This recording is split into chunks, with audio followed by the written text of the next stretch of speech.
Hi everyone, I'm Rincey and this is Rincey Reads. Today I'm going to be doing my July wrap-up. July was kind of an interesting month for me. I made a whole bunch of videos. I'm pretty sure no one noticed this, but I made sort of like my own mental challenge of trying to put up 2 videos a week in the month of July, which I definitely did. I didn't like announce it or anything like that because I wasn't sure if it was actually going to be possible, but I had a whole bunch of videos I'd been wanting to make, and so I finally just was like, I'm gonna do 2 videos a week so I can knock some of these out of my list. So I did sort of like a goals reading update, just going through all of my different reading resolutions and seeing how I'm doing with them so far. For the most part, I'm doing pretty well with them. There are a couple I'm a little bit behind on, but overall I'm happy with how my reading's going so far in the year. I also did a summer book haul for you guys and showed off all of the different books that I'd gotten over the past like 3 to 4 months or so. I also did a 2016 Read Harder Challenge update. The Read Harder Challenge is a Book Riot reading challenge where they basically give you a list of like 24 categories and you try to read at least one book that fits into each of those categories. So yeah, that's one of those reading challenges that I'm a little bit behind on, but overall I'm pretty happy with how I'm doing with it so far. I also did a book review of Enchanted Islands by Allison Ahmed. I had read that back in June and I really enjoyed it. I gave it a 4 out of 5 stars,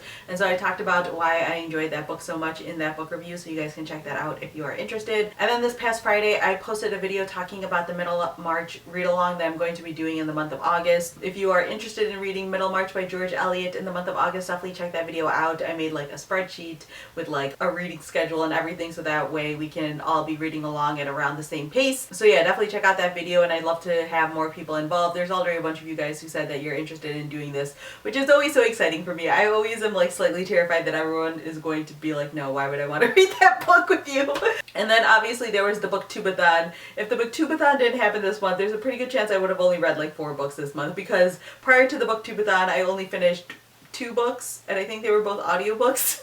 And then during the booktubeathon I read 7 books, and then after the booktubeathon has been over, I've read 0 books. I mean, I've been reading, I just haven't finished any of the books that I've read, so we'll get to that right now. So in terms of what I finished in the month of July prior to the booktubeathon, I listened to Gabby, a Girl in Pieces by Isabel Quintero. This is a young adult novel, and you are following this girl named Gabby, who is this Hispanic girl who lives in California. She's a little bit overweight, and it's all written in diary form, and you're just following her as she goes through like her senior year of high school. She has a whole lot going on in her life. Her best friend ended up getting pregnant, and then her other best friend is a guy who has come out to his parents as being gay, and then her dad is a drug addict, and she has a brother who is like extremely like disobedient and violent and gets into a lot of trouble, and she's trying to sort of figure out her own life and start applying to colleges and things like that, and trying to figure out whether or not college is even an option for her. Again, like I said, I listened to this on audiobook. I really enjoyed it on audiobook because it's written in diary format, so the narrator is literally just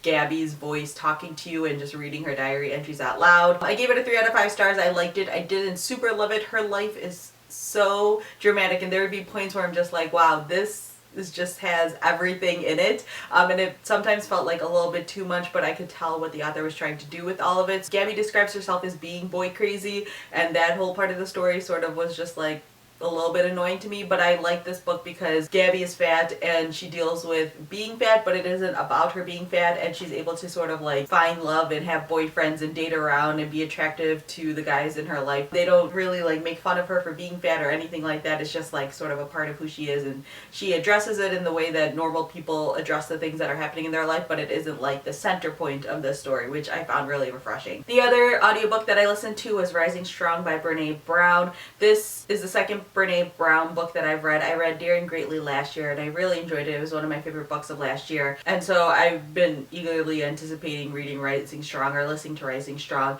and I really enjoyed it. In Daring Greatly, Brene Brown is talking about vulnerability and the importance of that, and in Rising Strong she is talking about sort of like the struggles and the failures and the disappointments. She talks about how like in a lot of times when we're telling stories, we talk about how like people fall and then they like sort of get back up and they do this really great amazing thing, and we sort of focus a lot on the fact that they got up and did the really great amazing thing, but we don't really talk about as much quite like the fall and the struggle with getting up. She talks about how important it is that we reckon with the disappointments and the heartbreaks and the failures that we have, and how that sort of moment in the process is so important, and we often really glaze over that fact, and it's important for us to really stop and recognize those moments when they happen in order to be able to move forward properly. It's really fantastic. I highly recommend it. I love Brene Brown so much. I'll read everything that she writes. I think she has one more book or maybe two more books out there, and I definitely want to pick those up if I can get a copy of those from the library. So yeah, then it was booktubeathon time, and I read 7 books in 7 days, which I was super excited about. I'm not going to talk about all of those books here because that would be a little bit redundant since I talked about all of them in the booktubeathon wrap up. So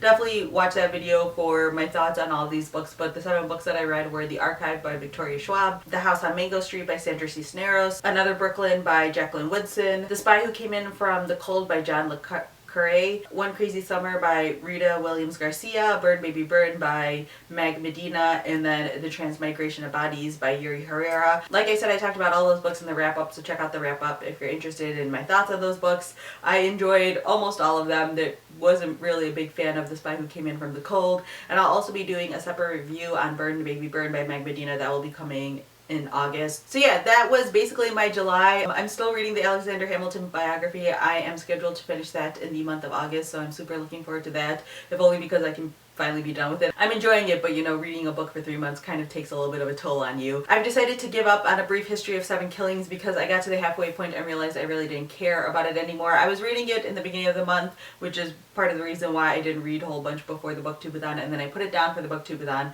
and then I picked it back up and I just can't find any sort of like care for it anymore. This style is just not for me. The whole multiple perspectives very rarely works for me, and it's really not working for me with this book because I feel like I can't really get a grip on the story. Yeah, I'm just gonna have to DNF that one, unfortunately. And then, like I said, I'm going to be reading Middlemarch in August, so you guys can follow me on Goodreads and Twitter and Instagram if you want to see my updates about that, or follow the hashtag Middlemarch Madness for everyone's updates on how they're liking or not liking the book. I'm like slightly terrified that I'm going to hate this book so much, but we'll see what happens. I'm going to push through no matter what. So yeah, that was everything for my July. Feel free to leave a comment down below letting me know how your July went, and then definitely let me know down below what your favorite read was for the month, because I always love seeing what you guys really enjoyed. So yeah, that's all I have for now. Thanks for watching.